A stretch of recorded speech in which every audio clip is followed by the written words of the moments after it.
Благословен и прославен си ти,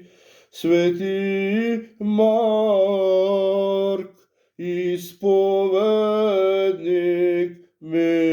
митрополит Ефески, и Твоето свето тяло, и Твоите свети икони, и Твоите свети храмове, и Твоите свети монастири,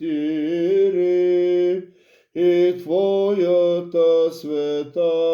памет, всякога, сега и завинаги,